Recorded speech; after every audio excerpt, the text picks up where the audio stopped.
அன்பார்ந்த உழவர் பெருமக்களே, மண்புழு உழவனின் நண்பன் என கூறும் நாம் இரசாயன உரங்களை இட்டு மண்ணில் உள்ள மண்புழுக்களை காணாமல் செய்துவிட்டோம். இது எவ்வளவு பெரிய இழப்பு என்பதை உணர்ந்து தற்பொழுது இயற்கை வேளாண்மைக்கு மாறி வருகிறோம். இயற்கை வேளாண்மை செய்ய முக்கியமான இடுபொருட்களில் ஒன்று மண்புழு உரம். மண்புழு உரம் தயார் செய்ய மீண்டும் உதவ வந்துள்ளது மண்புழுக்கள். மண்புழுக்களின் எச்சம் மற்றும் அதன் கழிவு ஆகியவை மண்ணை வளமாக்கும் ஒரு சிறந்த இயற்கை உரம் என்பதை பல இயற்கை உழவர்கள் தங்கள் பண்ணையிலேயே மண்புழு உரம் தயார் செய்து பயன்படுத்துவதோடு மற்ற உழவர்களுக்கும் விற்பனையும் செய்து வருகின்றனர். இன்றைய நிகழ்ச்சியில் காஞ்சிபுரம் மாவட்டம் கட்டவாக்கம் கிராமத்தில் இந்திராணி பண்ணையில் உற்பத்தி செய்து வரும் மண்புழு உரம் குறித்து கூறுகிறார் பணி ஓய்வு பெற்று உழவர்களின் ஆலோசகராக உள்ள துணை வேளாண்மை இயக்குனர் திரு ராசு அவர்கள். இப்போ இன்றைக்கி இந்த கட்டவாக்கம் கிராமத்தில் உள்ள மண்புழு உரம் உற்பத்தி மையத்தை பார்த்து இந்த மண்புழு உரம் உற்பத்தி எப்படி பண்ணுறாங்க, அதனுடைய பலன்கள் என்ன, இதனால் இந்த பக்கத்தில் உள்ள விவசாயிகளுக்கு என்ன பலன் கிடைக்குது அப்படின்றத பற்றி நாம் பார்க்குறதுக்காக இந்த கட்டவாக்கம் கிராமத்துக்கு முகாம் வந்திருக்கோம். இப்போ இந்த கட்டவாக்கம் கிராமத்தில் இந்த பண்ணையினுடைய பேர் இந்திராணி பண்ணை என்பது. என்னுடைய உரிமையாளர் திருமதி தேவகி அம்மாள். அவங்க பார்த்திங்கனாக்கா இங்கே இந்த ஒரு அருமையான சூழ்நிலையில், தென்னந்தோப்பு உள்ள ஒரு சூழ்நிலையில் இந்த பப்பாயா பல வகையான பயிர்களெல்லாம் தோட்டக்கலை பயிர்களெல்லாம் செஞ்சு இந்த ஒரு நல்ல ஒரு சூழ்நிலையில் இந்த மண்புழு உற்பத்தி பண்ணையை ஆரம்பிச்சிருக்காங்க. நிச்சயமாக சொல்லப்போனால் இந்த பண்ணையினால் சுற்றுப்பட்டுள்ள உள்ள எல்லா கிராம விவசாயிகளுக்கும் ஒரு நல்ல பலன் கிடைச்சிருக்கு. இந்த பண்ணையில் உள்ள மண்புழு உரத்தை விவசாயிகள் வாங்கி போய் குறைஞ்ச விலைக்கு அவங்க கொடுத்துக்கிட்டு இருக்காங்க. இதை வாங்கிட்டு போய் நல்லா பலன் அடைஞ்சு நல்ல மகசூல் எடுத்திருக்காங்க. இந்த மண்புழு உரத்தை பொறுத்தவரையில் ஒரு நல்ல ஒரு சூழ்நிலையில் அமைஞ்சிருக்கு.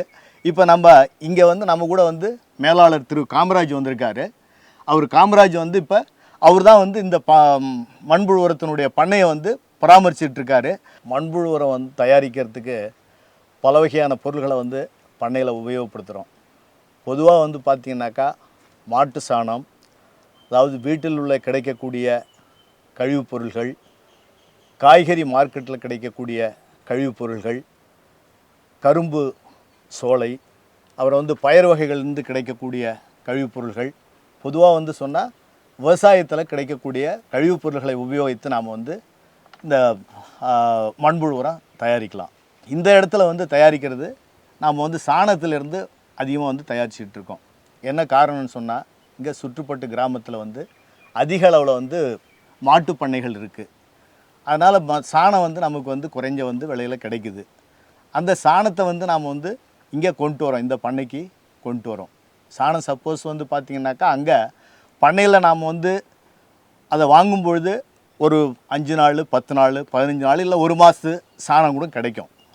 அதை எடுத்துகிட்டு நாம் என்ன பண்ணுவோம், இங்கே கொஞ்சம் நிழலில் போட்டு உலர்த்தி அது கொஞ்சம் நல்லா மக்கணும். அந்த மக்கிற வரைக்கும் அதை வச்சுருந்து நாம் அதுக்கப்புறம் அதிலேருந்து நாம் மண்புழு உரத்தை தயாரிக்கிறதுக்கு அதை தயார்படுத்துகிறோம். அப்படி பண்ணும்பொழுது அந்த சாணத்தை கொண்டுட்டு வந்த உடனே அந்த சாணத்தில் இருக்கக்கூடிய, அதாவது கிளாஸஸ், கல், இரும்பு, இந்த மாதிரி அதாவது சாலிட் மெட்டீரியல்ஸ் எது இருந்தாலும் அதை நாம் பிரித்து எடுத்துடணும். பிரித்து எடுத்துட்டு தான் நாம் அந்த சாணத்தை இங்கே உலர்த்தி வைக்கணும். அப்படி உலர்த்தி வைக்கும்பொழுது அந்த சாணத்தை என்ன பண்ணணுன்னாக்கா நாம் அதில் கொஞ்சம், அதாவது அந்த மாய்ச்சர் ஈரப்பதம் இருந்துக்கிட்டே இருக்கணும். ஈரப்பதம்னு சொன்னால் அது ஒரு, அதாவது புட்டு பதம்னு சொல்லுவோம். அந்த அளவுக்கு அதில் தண்ணி லேசாக ஸ்ப்ரிங்கிள் பண்ணணும், தெளிச்சிருக்கணும். அதிகமாக அதில் தண்ணியை நாம் விடக்கூடாது. அந்த தண்ணியை தெளித்து ஆல்டர்னேட் டேஸில் ஒரு நாள் விட்டு ஒரு நாள் தண்ணி தெளித்து அதை ஒரு 40 நாள் 45 நாள் வச்சுருந்தோம்னாக்கா ஓரளவு அது அந்த சாணம் நல்லா மக்கின நிலைக்கு வந்துடும். அந்த மாதிரி அந்த சாணம் மக்கின பிறகு அதுக்கப்புறம் தான் இதை எடுத்து நாம் இதுக்கு நாம் மண்புழு உரம் தயாரிக்கிறதுக்கு பயன்படுத்துவோம். இப்போ உரங்களை பொறுத்தவரையில் இயற்கை உரங்கள், செயற்கை உரங்கள்னு நாம் பிரித்து வச்சுருக்கோம். செயற்கை உரங்கள்ன்றது காலங்காலமாக விவசாயிகள் பயன்படுத்திட்டு வரோம். என்ன காரணத்துக்காக பயன்படுத்துகிறோன்னு சொன்னோம்னா, நாம் அதிக மகசூல் கிடைக்கக்கூடியது அப்படின்ற ஒரே காரணத்துக்காக தான் நம்ம வந்து மக்கள் தொகைக்கு தேவையான நம்ம உணவு உற்பத்தியை பெருக்கிறதுக்காக தான் நம்ம வந்து இந்த செயற்கை உரங்களை நம்ம வந்து கொண்டு வந்தோம். செயற்கை உரங்கள்னு சொல்லும் பொழுது யூரியா, சூப்பர், பொட்டாஷ் இந்த மாதிரி எல்லாருக்கும் தெரிஞ்சதான், அது தெரியாத ஒன்றும் புதுசாக ஒன்றும் நான் சொல்ல போகிறதில்ல. அந்த செயற்கை உரங்கள் பயன்படுத்தும் பொழுது இப்போ நாளடைவில் பார்த்தீங்கன்னாக்கா மண்ணினுடைய மலட்டுத்தன்மை அதிகமாக இருக்குன்றது வந்து ஒரு பொதுவான கருத்து. இப்போ அது மாதிரி நாம் வந்து தொடர்ந்து செயற்கை உரங்களை பயன்படுத்தி செயற்கை உரங்கள் மற்றும் பயிர் பாதுகாப்பு மருந்துகள், இன்ஆர்கானிக் பெஸ்டிசைட்ஸ், ஃபெர்டிலைசர்ஸ் எல்லாத்தையும் நாம் வந்து பயன்படுத்தும் பொழுது மண் வந்து மலட்டுத்தன்மை ஆகிட்டதுன்றது வந்து ஒரு பரவலான கருத்து எல்லா விவசாயிகளிடமும் இருக்குது. அந்த ஒரு பொதுவான கருத்தை போக்குறதுக்கு தான் நாம் வந்து என்ன பண்ணுறோம், இயற்கை உரங்களை பயன்படுத்தணும்னு சொல்கிறோம். இயற்கை உரங்கள்னு சொல்லும்பொழுது பார்த்திங்கன்னா நாம் பழைய காலத்துக்கு போனோம்னா, அதாவது கிளிரிசிடியான்னு சொல்லுவோம், எருக்கு, வேம்பு, நொச்சி, ஆவாரம், இதெல்லாம் வந்து நாம் வந்து அதாவது நல்ல பூமியில் நாம் இதை வந்து நல்ல அதாவது சேத்துல வந்து போட்டு உழுது இதை வந்து நாம் வந்து சாகுபடி பண்ணோம்னாக்கா நல்ல மகசூல் கிடைக்கும் என்பது வந்து இது வந்து ஒரு கருத்து. இந்த கருத்துன்னு சொன்னாலும் அதாவது மண்ணினுடைய வளம் பாதுகாக்கப்படுகிறது, அதனால் வந்து அதை பயன்படுத்துகிறோம். அதே வகையில் தான் வந்து நாம் இப்போ என்ன பண்ணுறோம், அதெல்லாம் வந்து காலப்போக்கில் பார்த்திங்கனாக்கா இப்போ அந்த மாதிரி இந்த தழை உரங்கள் கிடைக்கிறது வந்து ரொம்ப தட்டுப்பாடு அதிகமாகிட்டுது. அந்த தழை உரங்கள் கிடைக்கிற தட்டுப்பாட்டை வந்து நாம் போக்குறதுக்காகத்தான் இந்த மண்புழு உரத்தை நாம் வந்து பயன்படுத்துகிறோம். இந்த மாதிரி மண்புழு உரத்தை பயன்படுத்தி மிகப்பெரிய புரட்சியாக நடந்துகிட்டு இருக்கு. அதாவது India, America, Italy, Japan, Philippines, உலகத்திலே இந்த நாடுகளில் தான் வந்து அதிகமாக வந்து மண்புழு உரம் உற்பத்தி பண்ணி பயிர்களுக்கு வந்து நாம் வந்து கொடுத்துக்கிட்டு இருக்கோம்.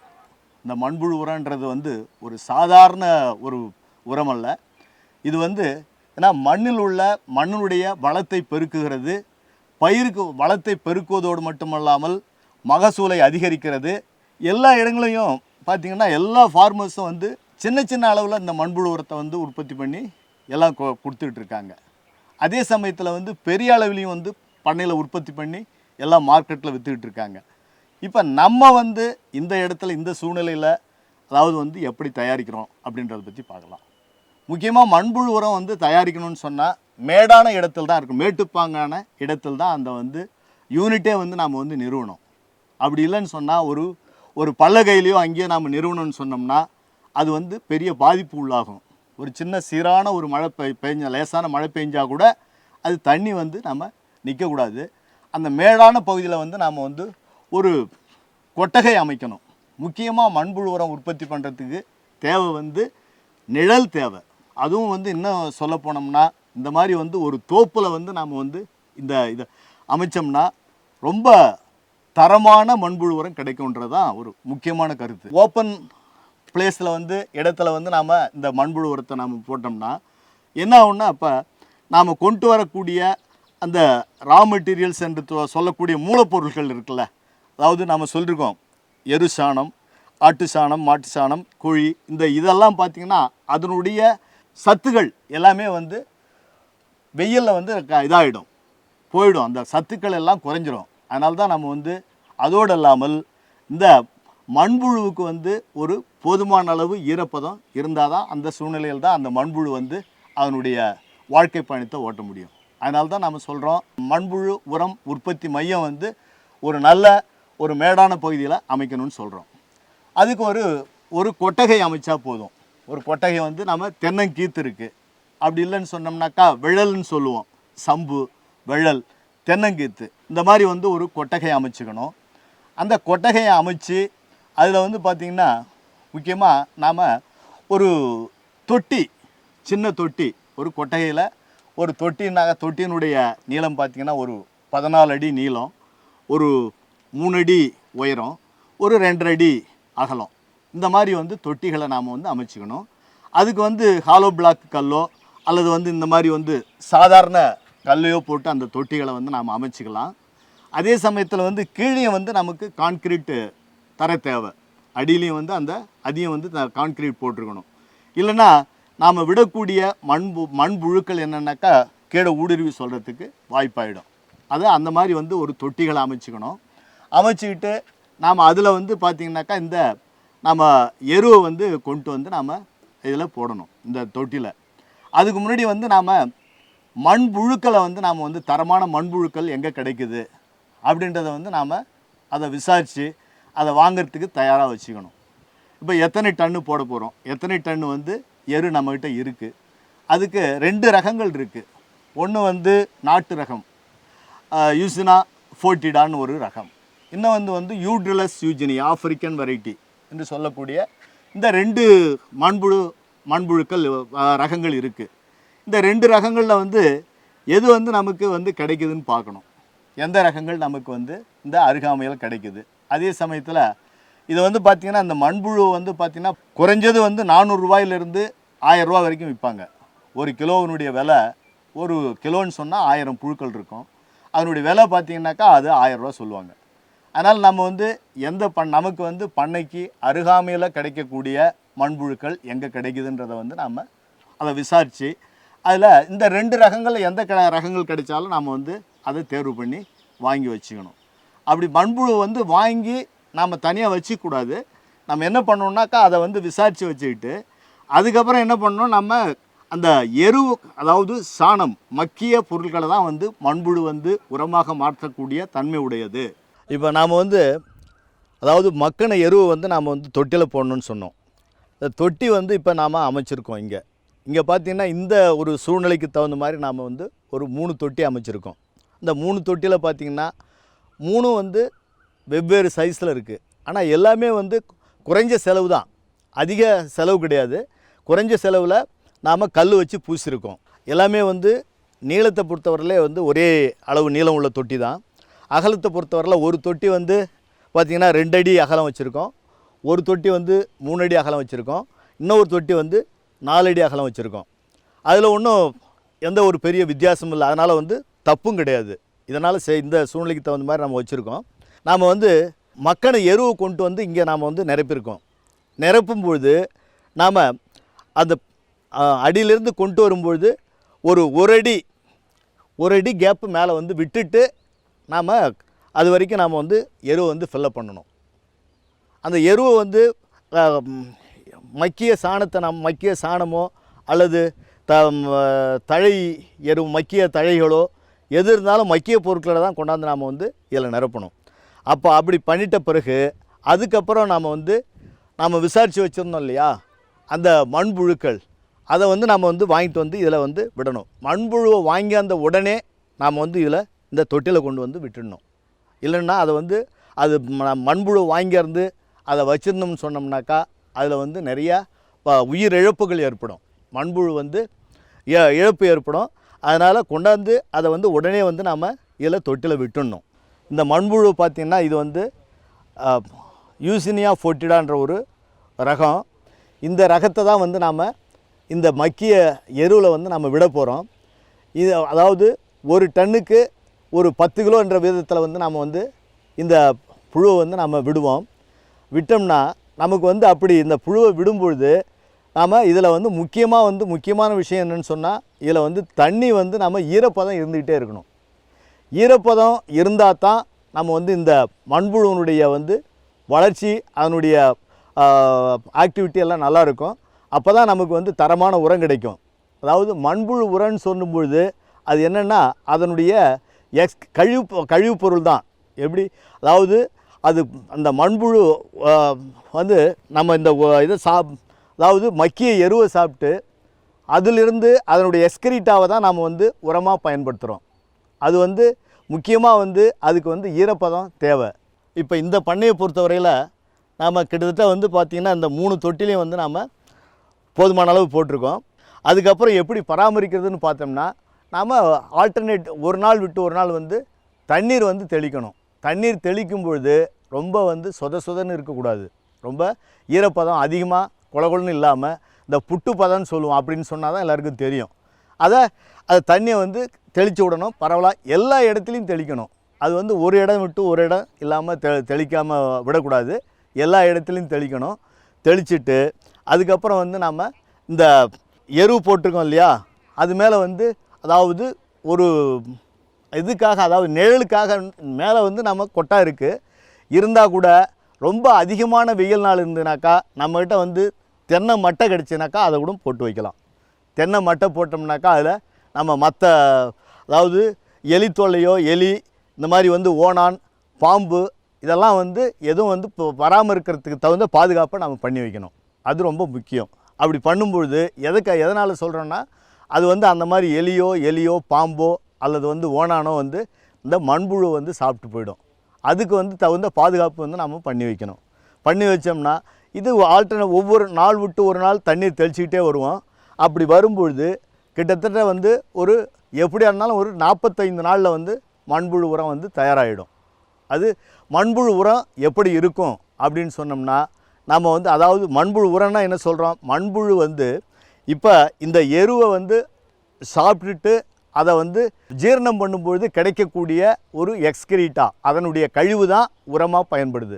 அதுக்கு வந்து எப்படி சொல்லலான்னு சொன்னால், ஒரு சின்ன ஒரு அது கேஸ்டிங்ஸ்ன்னு சொல்லுவோம். சின்ன உருண்டையாக இருக்கும், ரொம்ப ரொம்ப ரொம்ப மைனூட்டு உருண்டையாக இருக்கும் அதனுடைய கழிவு. அதை வந்து நாம் அதான் மண்புழு உரம்னு சொல்கிறோம். இதை வந்து நாம் கலெக்ட் பண்ணுறது பார்த்திங்கன்னா, கலெக்ட் பண்ணி 45 நாளில் தயாராகிடும். அப்படி வந்து மண்புழு உரம் கிடைக்கும் பொழுது பார்த்திங்கன்னா, உரம் தயாராகிட்டுது அப்படின்றதுக்கு அறிகுறி என்னன்னு சொன்னால், அது மேலே வந்து பூத்த மாதிரி தெரியும். எல்லா இடத்தையும் அப்படியே பார்த்தா எந்தெந்த இடத்துல வந்து அது வந்து உரம் தயாராக இருக்கோ அந்த இடத்துல வந்து நமக்கு வந்து பூத்து காணப்படும். அதை வந்து நாம் கலெக்ட் பண்ணணும். ஒரே டைமில் எல்லா இடமும் வந்து நமக்கு பூத்து வராது. அது வந்து தொடர்ந்து பார்த்திங்கனாக்கா ஆல்டர்னேட் டேஸோ அல்லது வந்து டெய்லி கூட கலெக்ட் பண்ணலாம். ஒவ்வொரு தொட்டிலிருந்தும் எந்தெந்த இடத்துல பூத்து வந்திருக்கோ அந்த இடத்துல வந்து நாம் அதை ஒரு கூடையோ அல்லது முறமோ ஏதோ வச்சு கலெக்ட் பண்ணலாம். கலெக்ட் பண்ணுறதுக்கு அதுக்கு தகுந்த ப்ரொவிஷன் இருக்குது. இங்கே எப்படின்னாக்கா பார்த்திங்கன்னா வழி இருக்குது. 3 தொட்டி வச்சுருக்கோம். தொட்டிக்கு இடையில் வந்து வழி இருக்குது. இந்த வழியில் அந்த சைடில் நின்றுட்டு நம்ம வந்து இதை போயிட்டு நம்ம கலெக்ட் பண்ணலாம். கலெக்ட் பண்ணி ஒரு இடத்துல கொண்டு வந்து நம்ம வந்து அதை முட்டுப்படுத்தி வைக்கலாம்.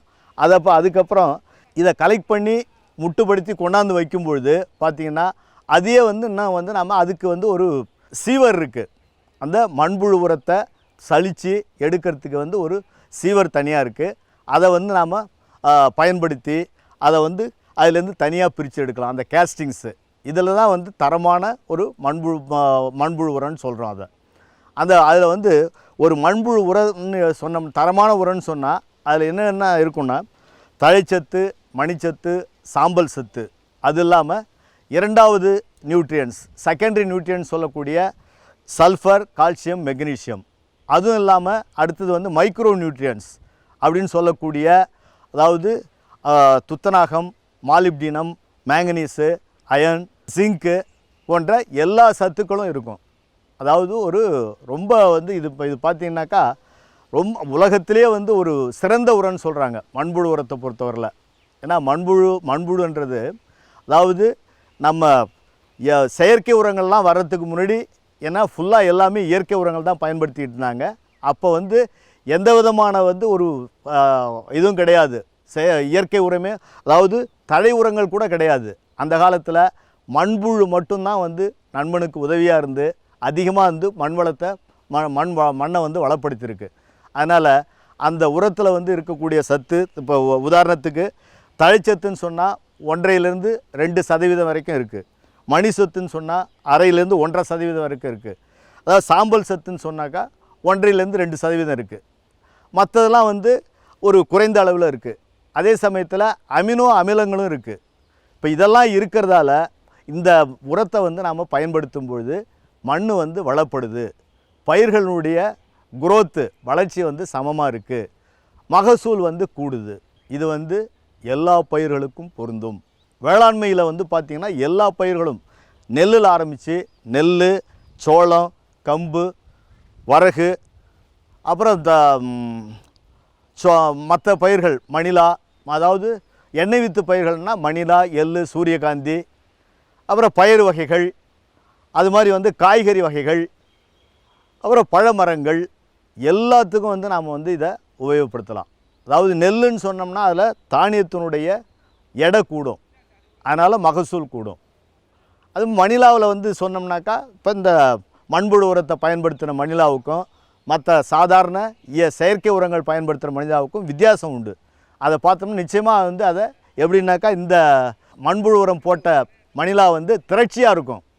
அதே சமயத்தில் வந்து நாம் மற்ற செயற்கை உரங்கள் பயன்படுத்தி உபயோகப்படுத்துகிற வந்து வளர்ந்த பயிர்களை பார்த்திங்கனாக்கா அதில் சவளைகள் அதிகமாக இருக்கும் மணிலாவை பொறுத்தவரையில்.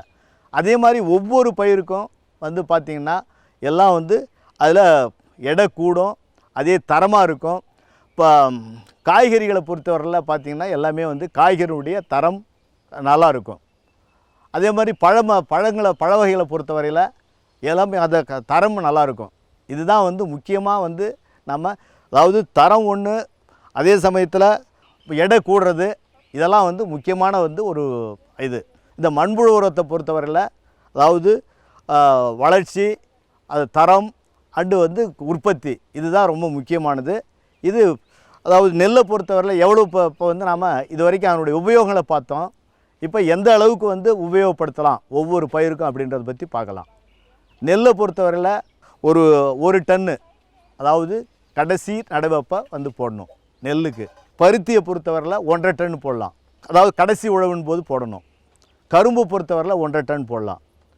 மற்ற காய்கறி பயிரில் எல்லாத்துக்கும் வந்து 1 to 1.5 டன் போடலாம். நிச்சயமாக வந்து இதனுடைய விலை குறைவு, அதே சமயத்தில் வந்து இதனுடைய மகசூல் கூட கிடைக்குது.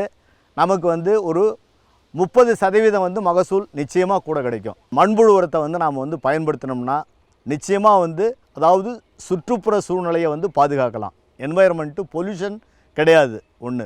2 வந்து மண் வளம் பாதுகாக்கப்படுது. அப்புறம் நமக்கு தேவையான கழிவுப் பொருள்களை வந்து நல்ல முறையில் உபயோகப்படுத்திக்கிறோம். வீட்டில் இருந்த கழிவுப் பொருளாக இருந்தாலும் சரி, அதாவது மார்க்கெட் கழிவுப் பொருளாக இருந்தாலும் சரி, பண்ணை கழிவுப் பொருளாக இருந்தாலும் சரி, இந்த கழிவுப் பொருள்களை எல்லாம் வந்து நாம் வந்து முறையாக உபயோகப்படுத்துறதுக்குரிய ஒரு பெரிய ஒரு முறை தான் இந்த மண்புழு உரம் உற்பத்தி மையம். ஒரு பெரிய வந்து புரட்சியே நடந்துக்கிட்டு இருக்குது. அதாவது வீட்டு மாடி தோட்டங்கள்லேயும் வந்து இப்போ எல்லோரும் உபயோகப்படுத்த ஆரம்பிச்சிட்டாங்க. அதாவது சின்ன சின்ன பிளான்ட்ஸு வீட்டில் வைக்கக்கூடிய அத்தனை பிளான்ட்ஸுக்கும் வந்து இப்போ மண்புழு உரம் வாங்கி வச்சுக்கிட்டு இருக்காங்க. மாடி தோட்டம், கிச்சன் கார்டன் அமைக்கிறது, அதுக்கும் வந்து மண்புழு உரம் தான்.